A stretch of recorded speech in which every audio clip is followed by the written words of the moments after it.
that students have prepared to be asked, so I hope you guys are ready for those. Absolutely. So Mrs. Shaw's going to go to the mic. So our first question is going to come from Fallon, who is a Year 7 student. So Fallon, just let us know where you are. So Fallon's over there. So Fallon, Mrs. Shaw, we'll give you the microphone. Here's your question. This one, I think, is for Keir. The age at which you can vote in this country is 18. Do you think that should change? Yes, I do. Can I just say before I answer it, look, it's really fantastic to have such a warm welcome and to see you all here and to see you up there as well. And well done for winning that award. It's really brilliant. On your question, at the moment, as you know, you've got to be 18 to vote. So the election is a week on Thursday. So the only people who can vote are those aged 18 or over. We think that it should be 16 and 17-year-olds as well. Because, of course, as you will know, some people will stay at school, other people will leave school at 16, 17. They will go to work, so they can go out to work. They can actually join the armed services at the age of 16 and 17. And, of course, they can pay tax. And I think that if you pay tax, you should be allowed to say what you think your tax should be spent on. So we say votes for 16 and 17-year-olds. What do you think, by the way, guys? Have you got a view on this? I say about 16 and 17 as well. Good. 16 and 17 it is then. Thank you very much. Well done, Fallon. Okay, fantastic. Thanks, Keir. Thank you, Fallon. Our next question is going to be coming from Susanna, who's in Year 8. So, Keir, I think you've got a child, is it Year 8 or Year 9? One of your children, I think, is about Yeah, I've got one in Year 8, and my boy has just finished his GCSEs. Okay. So he's relaxing after 21 exams. Some of you will have probably been doing the same thing. But okay, so our next question is from Susanna in Year 8. So, Susanna, whereabouts are you? Can you just raise your hand, Mrs. Shaw? Susanna's over here.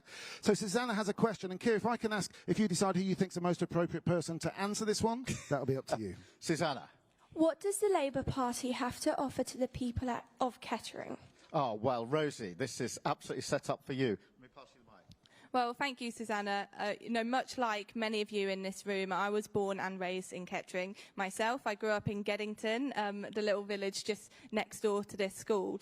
And in my life, I have seen Kettering change. I've seen the high street look very different to how I remember growing up. I've seen the hospital feel different, and you might have heard your parents mention the roads as well, and the state of the roads changing. But what I'm standing for at this election is change, because I believe things can be better. In Kettering, it's going to be very, very close. So we have that chance to vote for change this time round and to build a better future for all of you. Fantastic. Thank you very much. What do you think is the most important thing?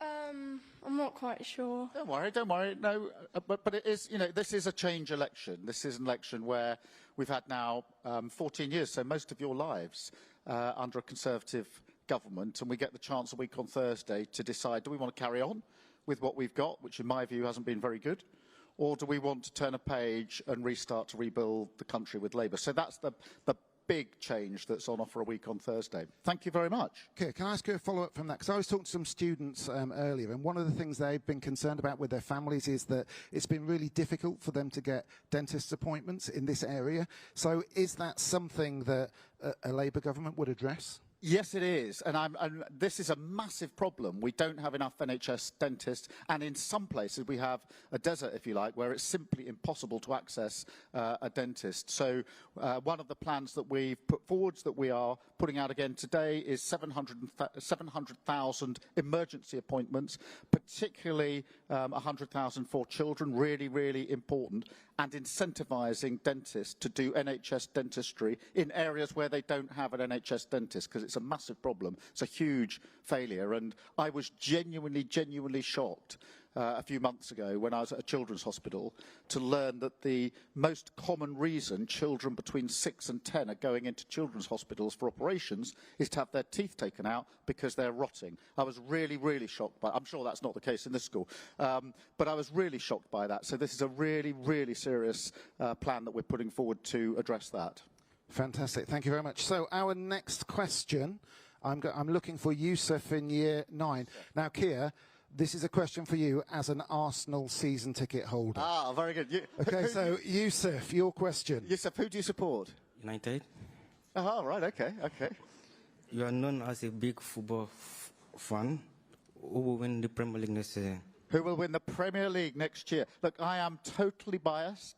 I'm an Arsenal fan all my life. I'm a season ticket holder at Arsenal, and I'm going to say it's going to be Arsenal. That would not.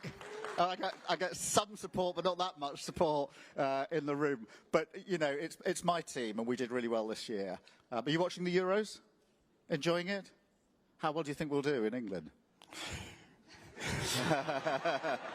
Come on. The sigh says it all from you, sir. Build it up. Yeah. Yeah. Keir, just out of interest, on your website, you describe yourself, I think, as a box-to-box midfield general. I've taken so much grief for that from the guys that I actually play football with. Who is, in your opinion, the greatest ever midfielder to play for your team, Arsenal? Oh, Dennis Bergkamp, I'd say, the greatest midfielder, and the greatest up front, Thierry Henry. But that description of myself as a box-to-box midfielder, I do still play football, if you can believe it. But everybody I actually play football with texts me afterwards and says, yeah, maybe 20 years ago, mate, but not so much now. So I'm going to have to take that down, I think. Okay, fantastic. Now, Bridget, we've got a question for you now from Aldrin in Year 10. So Aldrin is behind you here, so Mrs. Shaw's just going to come over with a mic. If I had a choice between being an apprentice or going to university, what would you do? I think that's a great question, and it's very much about, I think, all young people finding what's right for them in terms of making sure they find the right path. I think it's really important that we get more apprenticeships. There aren't enough of them. But also, I don't think it's a choice necessarily about one or the other, because also there are degree-level apprenticeships now. And also, I was at one business just earlier this week where I met an apprentice who was just completing his apprenticeship and who was then going to go on to study at university. So I think what I want to make sure happens under a Labour government is that all of you get the chance to have a range of different opportunities and you can find the route that's best for you. I went to university because that was the approach I wanted to take, because I wanted to study history. And I thought that was a really interesting subject to study, and I loved learning. And I think there is really something special about just finding what you're good at and sticking at it. I think they're both brilliant. I think I actually went to university. I really enjoyed it. It was fantastic. But apprenticeships, particularly some of the ones these days, are really fantastic as well. Great learning opportunities. As Bridget says, you can actually combine the two. But I think it's just working out in your own mind what's best for you. Have you got any idea yet which of those you might want to do, or are you just beginning to think about it? Right. Do you have any idea what you might want to do? Mechanical engineering. Well, again, you can do both, because there are brilliant apprenticeships in mechanical engineering which can be linked to a university. Some of the engineering I've seen around the country have amazing apprentices working on that. But it's a really great thing. Thank you very much. Fantastic, thank you. So we are going now to one of our amazing primary students. So Mohammed is in Year 5. So Mohammed, just let Mrs. Shaw know about whereabouts you are. She'll bring the microphone over. And again, this is a question. I think here we'll have this one to you, but we might be able to expand it out to the other guests. What was your favourite subject at school and why? My favourite subject at school was actually music. I went to a music school on a Saturday as well as going to school, and I loved music. And at one point, I thought I might do that for a career or try to do it as a career, but in the end, I decided I wasn't good enough. So that was my favourite because it was sort of outside of maths and physics and all the other things, and I really, really loved it. What's your favourite subject so far? English. English, is it? Yeah. What do you like about English? You get to show off your skills and write and show your skills. And fantastic. And it's obviously you really love it, yeah? Great, thank you very much. Okay, can I just ask a follow-up to that then? So last week it was Thank a Teacher Day. So if you could go back in time and thank one of your teachers from when you were at secondary school, who would that be and why? There was a teacher I had called Aubrey Grace who taught Latin, which actually wasn't my favourite subject by a very long shot. But he was just one of these people that brought out the best in you and gave us experience of things like going to the theatre, doing other things, sort of outside of the normal, subjects that were taught in school. So for me, he made a real difference. And for you, you will all have teachers here that you think that's made a real difference to my life, and that's why it's really important that we do thank our teachers. It's not just a sort of thing that we should do once in a while, because good teachers make such a difference. to you, your chances and your future. So it is really, really good that you've got good teachers here. And good teachers create good schools, and this school won the award that you got just the other week, which is a fantastic tribute to all of you. Thank you very much. Okay, so we're now going to go to one of our fantastic media studies students in Year 12, who is Izzy. So, Izzy, whereabouts are you? Izzy, your question, please. I'm currently studying media studies. There are lots of journalists here today. Do you recommend journalism as a career? Perhaps we should pass the mic over this way. Pass the mic over. But Izzy, what is really important, and I'm sure they won't mind, is if you want to go over and talk to some of the journalists, we've got to do a bit of work with the journalists in a minute, but they won't be rushing off. So I can see some nodding. If you want to go and talk to them, I do think it's a good thing to do, by the way. I think it's really interesting. It's important in all ranges. I mean, for us, it's about politics, but journalism could be about sport or art or creatives. You name it, journalism covers pretty well every subject. It is really important in politics and democracy because what the journalists do here is ask us questions and hold us to account and check whether what we're saying holds water, whether there's further that we need to say, etc. And that is a really important part of the process. But I do think, and take time and go and talk to them about it, because they will have all been your age at once upon a time thinking about, shall I go into media, into journalism, and maybe talk to them about what made them do it, what it was like, what they might recommend for you. I think it's a great thing to do. Have you decided that is what you want to do, or are you just thinking, I might want to do that? It's a possibility at this point. Yeah, I think it's a really good one, you know. But I mean, you won't get an opportunity like this very often, I don't think. And anybody else who's maybe thinking of journalism or media, just go and have a quick chat afterwards. Fantastic. Thank you very much again. So we're now going to go again to one of our brilliant primary school students. So Bo is standing to attention down at the front. I can see him already. So Bo, this is your question. I think here this is one's for you, and then we've got a couple of others. We might be able to share the other ones out in a second. Yep, but I know Bo wanted to ask this one specifically for you. We've got a school dog called Hector. Do you have any pets at home? We do have a pet at home. We have a cat called Jojo. And Jojo is probably the most loved person in our family, I have to say. Gets lots of attention, never does anything wrong in the eyes of the children. But my daughter, who's 13 and a half, is on a campaign to get a dog. And so this has been a long-running campaign. But you've got a school dog here, have you? All right, lives in the school? No, he actually lives with me. All right, so okay. He's my dog. He's a little Cocker Spaniel called Hector, and he comes in on Wednesdays. He does home visits, and he brings students into school who might struggle otherwise to come into school. Oh, fantastic. And he sits out at break times and lunchtime so students can come out and meet him and have a cuddle. And do you like Hector? Yeah. You do? Very good. And thank you for giving me your question. It's brilliant. Can I ask a follow-up on that as well, Keir? Because when you received your knighthood in 2014, one of the things that I read was that your family went along to Buckingham Palace and they took a very special guest with them. Is that right? Yeah, this is I'll just briefly tell you this. You'll find this funny, children. So I was awarded a knighthood for work I did in criminal justice because I used to be the chief prosecutor. And that means that I went to Buckingham Palace to get my knighthood, and I invited my mum and dad to come. And my mum wasn't very well back then, so they had to drive. They lived down in Surrey, so they drove up to Buckingham Palace in their old Volvo and arrived at the gates saying, we need to drive in because Keir's getting knighted and you need to let us in. And then the security looked at the car, and they had a Great Dane, a massive dog, which I just assumed they would leave at home for the day. But because they loved their dog so much, they didn't want the dog to miss out on the occasion of me being knighted at Buckingham Palace. So as soon as the security guards started looking at the car, the dog started barking. Now, Great Danes are big dogs. Have you seen them?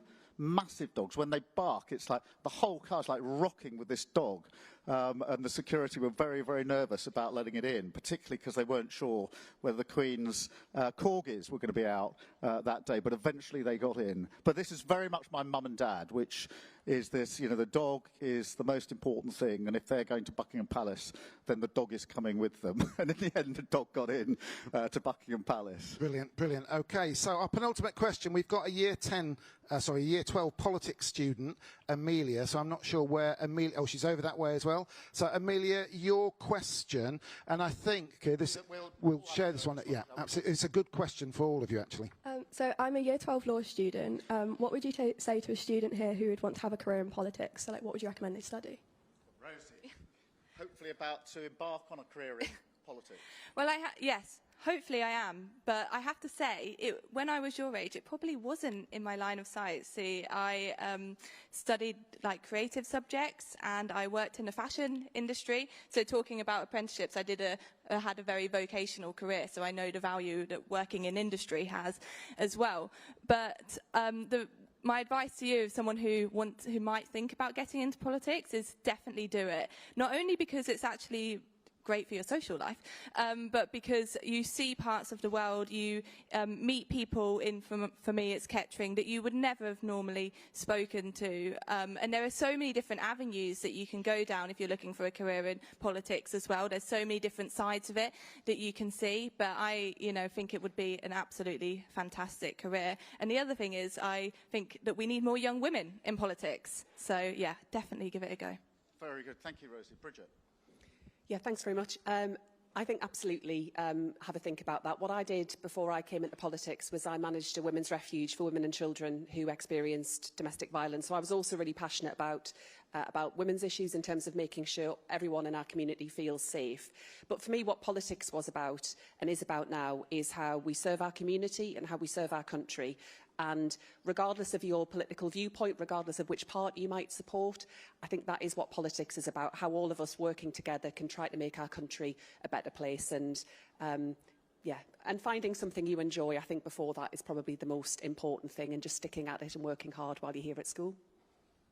I think that's really important, and bear in mind, in politics, there's a lot of toing and froing between political parties, etc., particularly during an election.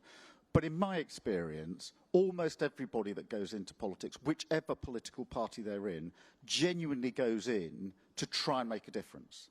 Now, we disagree with the Tories, we disagree with other political parties, but I would say across the board, pretty well everybody does go in it with the intention of trying to change things for the better. You need to think about what level you might want to go in. Do you want to be a local councillor, a mayor, a member of parliament, or just work in politics? There are lots of different ways to do it, and I wouldn't get too fixated on a particular route. I didn't think I was going to go into politics till very late in life. I'd been a lawyer all my life.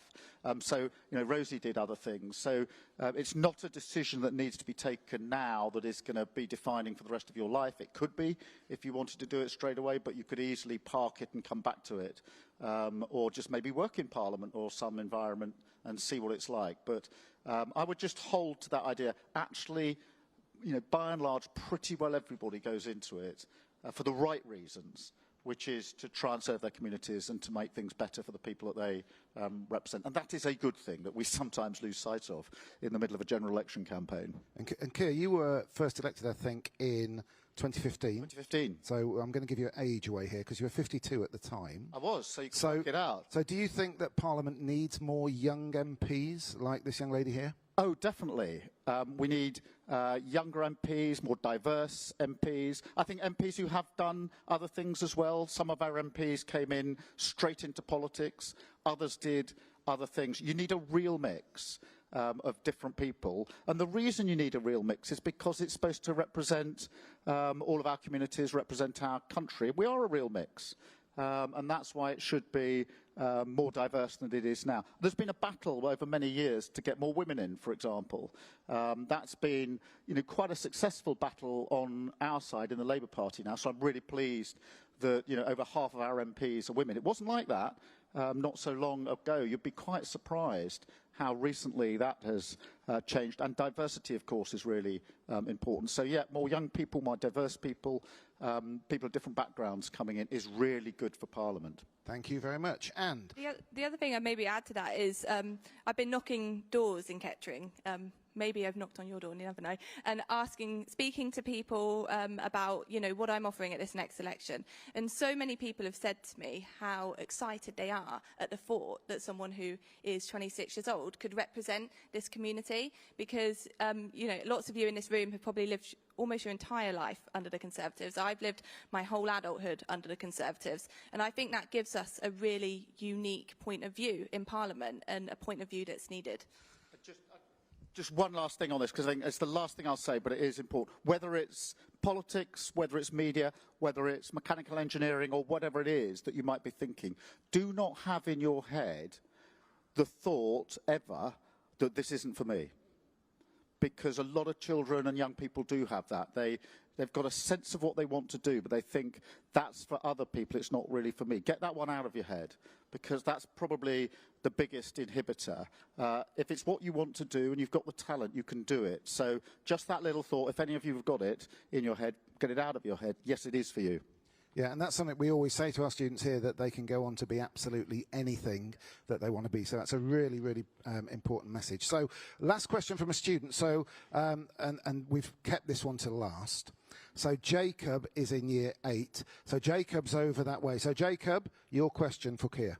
I've heard that recently you went to the Taylor Swift concert. Did you enjoy it, since this comes back to the idea that you liked music when you were in school?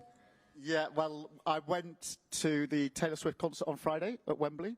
It was fantastic, and I went with my wife and my children, and I learned something there. I learned that my 13-and-a-half-year-old daughter knows every single word of every single song of every single album of Taylor Swift, and she sung them all throughout the entire 3 hours that we were there. It was really fantastic. I have to say, it was a great concert.